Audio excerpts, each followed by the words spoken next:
Bonjour tout le monde, c'est Maud, je vous retrouve pour une nouvelle vidéo, un nouveau point lecture dans lequel je vais vous parler du tome 6 de la saga Autre Monde de Maxime Chatham. Ce tome 6 c'est Neverland et c'est paru chez Albin Michel. Ensuite je continuerai avec ce court livre Smartphone Panique de Arthur Teneur paru chez Scrineo. Et on finira avec D'encre de verre et d'acier de Gwendoline Clark paru chez Lumen.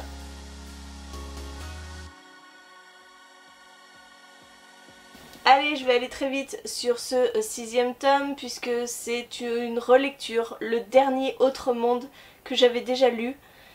Ah, mon dieu, ça veut dire que le prochain c'est le septième tome et celui-là il est totalement inédit pour moi, je ne l'ai pas encore lu.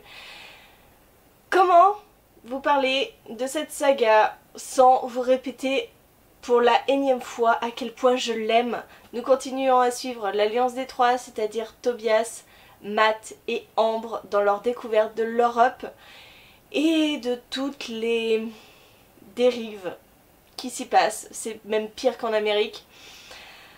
Ici, dans ce sixième tome, l'Alliance des Trois est séparée. On ignore si certains d'entre eux sont encore vivants ou pas. Et je ne vais pas vous en dire plus parce que je vous spoil totalement l'intégralité de la saga, donc inutile pour moi de faire ça, hein. Si vous voulez découvrir cette saga, je vous invite grandement à le faire. J'ai beaucoup aimé ce sixième tome, je n'en avais pas beaucoup de souvenirs parce que ça date quand même un bail hein, que je l'ai lu. Et ça a été un plaisir de redécouvrir cet univers, cette découverte de Neverland et de tout ce qui s'y passe autour, ces nouvelles créatures, ces nouveaux personnages qui apparaissent. Et ce nouvel objectif, j'adore, j'adore, j'adore. Et donc, je vais me jeter sur le septième tome. Donc, Bérangère, si tu passes par là, il faut qu'on se programme la lecture de Genèse. Je vous parle ensuite de Smartphone Panique. C'est le premier livre que je reçois dans le cadre du club des lecteurs Scrineo dont je fais partie cette année. Donc, tout 2019, vous verrez les parutions Scrineo que j'ai choisi de recevoir. Donc un grand merci à toute l'équipe de Scrineo pour m'avoir choisi et pour m'avoir envoyé ce livre. Nous allons être dans un roman jeunesse qui parle des dérives de la technologie, en particulier des dérives de l'internet. Oui, des dérives du genre piratage, du genre détournement de fonds, du genre emprise sur les jeunes esprits. On parle de tout ça dans ce livre. Nous allons suivre Cléa, qui en a un petit peu marre d'être surveillée. Son smartphone est directement connecté au smartphone de sa mère. Sa mère la surveille en permanence. Vous savez, on peut géolocaliser où vous vous trouvez. Et bien sa mère en use et en abuse. Du coup, Cléa ne peut plus sortir avec ses copines faire du shopping. Elle ne peut plus sortir pour boire un verre dans un bar. Non, elle est fliquée en permanence et Cléa en a ras-le-bol. Elle va demander à un de ses amis de lui trouver une solution. Et celui-ci va se rendre sur le darknet et trouver un logiciel à installer sur son téléphone pour justement se soustraire à la surveillance constante de sa mère. Ça c'est le point de départ et vous vous doutez bien que ce logiciel sur ce téléphone va lui en faire voir de toutes les couleurs et va régir sa vie d'une manière totalement inattendue. Cléa qui voulait de la liberté va finalement devenir esclave de ce logiciel. J'ai passé un très bon moment avec cette lecture, ça se lit extrêmement vite puisque le roman est assez court, il fait 167 pages si je ne me trompe pas, c'est bien ça. Et on va voir vraiment le cercle vicieux dans lequel va s'embarquer Cléa. On va voir vraiment cette descente en enfer qu'elle va vivre. Et je dois bien avouer que Cléa m'a complètement tapé sur le système, elle m'a agacée à un point... c'est inimaginable ce qui se passe dans la tête de cette jeune fille. Elle sait que c'est pas bien, elle sait que ça va lui attirer des ennuis à elle ou même à sa famille et elle le fait. Elle le fait, autant parfois elle n'a pas vraiment le choix puisque le logiciel lui fait une sorte de chantage, autant elle prend des décisions, elle n'est pas obligée et pourtant elle le fait. Et à ce moment-là, moi dans ma tête, je pensais à Julia, je pensais à ma fille et je me disais mais elle me fait un coup pareil, mais comment je réagis quoi? Et mon petit cœur de maman avait l'impression de se serrer au fur et à mesure de cette histoire en se disant mais non ne fais pas ça. Je vous jure je pouvais crier sur mon livre en me disant « Mais tu ne vas pas faire ça, c'est complètement stupide, ne fais pas ça !»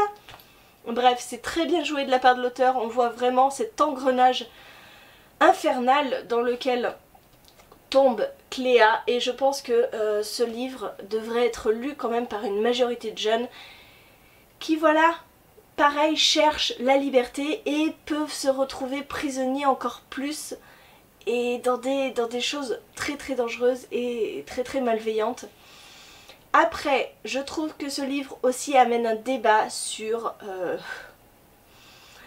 le questionnement de base en fait. Pourquoi la mère de Cléa n'a pas confiance en sa fille? Pourquoi sa mère est obligée de la fliquer constamment? Voilà, moi je suis d'une génération qui a connu l'école sans les téléphones portables. Moi, mon premier téléphone portable, je l'ai eu au lycée, ce n'était largement pas un smartphone. Si on est de la même génération, moi mon premier téléphone ça a été un 3310 et je peux vous dire que à part jouer à Snake, on ne pouvait pas faire grand chose. Donc voilà, je n'ai pas connu moi tout cet engouement autour de la technologie. Nos parents nous faisaient confiance, on n'était pas constamment en train de leur dire où on était. Voilà, il fallait rentrer du lycée, on prenait le bus et puis on arrivait au bus et voilà, on se débrouillait. Comment on faisait avant? Je sais pas. On est dans une société hyper connectée et oui, il y a des dérives et forcément il y a des parents qui jouent le jeu de la technologie et fliquent en permanence leurs enfants. Bref, c'est un grand débat. Voilà, ce livre m'a vraiment fait réfléchir sur beaucoup de choses et je vous le conseille vraiment, que vous soyez ado, que vous soyez parent. Vraiment, c'est une lecture très bien faite et voilà. Vous pouvez vraiment voir jusqu'où ça peut aller. Alors dans ce cas de figure c'est extrême, hein. Mais bon, le moindre petit truc, ça peut vous faire prendre conscience de quelque chose. Et je termine avec ce premier tome que j'ai lu en lecture commune avec Carole de la chaîne Les mots de Stara et avec Amina. Et que cette lecture a été compliquée. Si vous m'avez suivi sur Instagram, vous savez, je vous en ai parlé au fur et à mesure de ma lecture, que cette lecture ne m'emballait absolument pas. Pourtant sur le papier elle avait énormément de choses pour me plaire. Je vais vous épargner ce résumé qui est énormissime, que je n'ai même pas lu parce que je me dis qu'il doit être spoilant à mort. Néanmoins on est dans une lecture originale, avec un monde original, puisque nous allons suivre Elsa qui vit dans un monde inventé. Ce monde a été créé par un scriptologue, c'est-à-dire un homme qui a couché sur le papier toutes les caractéristiques de ce monde et l'a créé de A à Z. Donc Elsa est une personne fabriquée de toutes parts par le papier et par l'encre. Et Elsa vit sa petite vie sur Veldana avec sa mère qui elle-même est devenue scriptologue. Elsa aussi devient scriptologue et scriptologue amatrice, on va dire.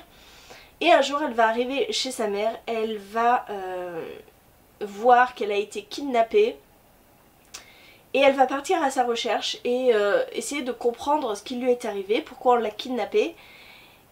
Et elle va se faire embarquer dans pas mal d'aventures, elle va se retrouver sur Terre et c'est probablement ça qui m'a déçue. Je m'attendais, en entamant ce livre, à la découverte de livres-mondes, voilà, un scriptologue qui aurait créé une infinité de livres-mondes et que Elsa allait parcourir probablement ces livres-mondes pour retrouver sa mère. Il n'en est absolument rien. Je ne veux pas vous spoiler, mais en même temps, on le sait très rapidement. En fait, Veldana est le seul livre-monde avec des hommes qui vivent, qui existent. C'est le seul livre-monde qui s'est développé de cette manière. Et tous les autres livres-mondes, ce sont de banals livres où il y a une pièce à l'intérieur ou pas grand chose d'autre en fait. Donc, un univers qui pour moi était infiniment large s'est réduit en quelques pages quand j'ai lu ce passage à un monde. Et à ce moment-là, je me suis dit mince, alors ça veut dire qu'on va pas aller voyager dans plein de mondes. Non, puisqu'il n'en existe qu'un seul au final. Alors à partir de ce moment-là, je me suis dit c'est dommage. C'est dommage de créer un univers comme ça et de ne pas l'exploiter parce que finalement c'est pas ce que voulait l'auteur. Elle a fait ce choix et j'ai été déçue de ça. J'ai été déçue de me retrouver sur Terre et à mener une banale enquête. Donc vous l'avez compris, je n'ai pas été du tout emballée par ce livre. J'ai trouvé que l'action n'arrivait pas. C'était une lecture très lente, tout en description. Alors certaines descriptions très poussées et puis d'autres, on nous balance des informations comme si on connaissait l'univers et on se posait 20 000 questions. Il y a quand même quelques actions, il y a un retournement de situation à la fin. Comme j'étais pas forcément attachée au personnage, et ben il m'est passé un petit peu au-dessus de la tête parce que clairement je m'en fichais. Hein. Les personnages, Elsa est agaçante au possible, je n'ai pas du tout aimé. Du fait qu'elle arrive d'un monde scripté, un des rares mondes scriptés, elle pense qu'elle est peut-être supérieure aux autres, elle est tout le temps en révolte contre les autres qui pensent qu'elle... Je ne sais pas comment vous l'expliquer, en fait les terriens pensent qu'elle est inférieure à eux parce qu'elle vient d'un monde créé, elle se croit supérieure aux autres. C'est embrouillé, hein, voilà, c'est embrouillé. Ce livre,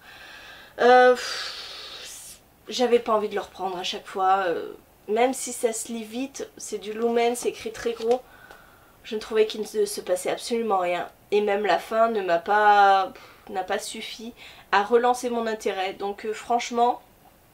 À moins d'une occasion, je ne pense pas lire le second tome. C'est dommage parce que ce second tome c'était le dernier. Et m'arrêter à un tome de la fin, bah... Mais franchement, je n'ai absolument aucune envie de retrouver cet univers, de retrouver Elsa. Voilà, tout simplement. Voilà, je vous ai parlé de ces 3 lectures, j'espère que la vidéo vous a plu, n'hésitez pas à me dire en commentaire si vous avez lu une de ces lectures, ce que vous en avez pensé, dites-moi si par exemple vous avez lu d'encre de verre et d'acier et vous l'avez apprécié. Voilà, je ne dois pas être la seule à ne pas avoir aimé ce livre. Dites-moi tout en commentaire, en attendant je vous fais des gros bisous, je vous souhaite une très bonne journée, de très bonnes lectures et je vous dis à très bientôt pour une nouvelle vidéo.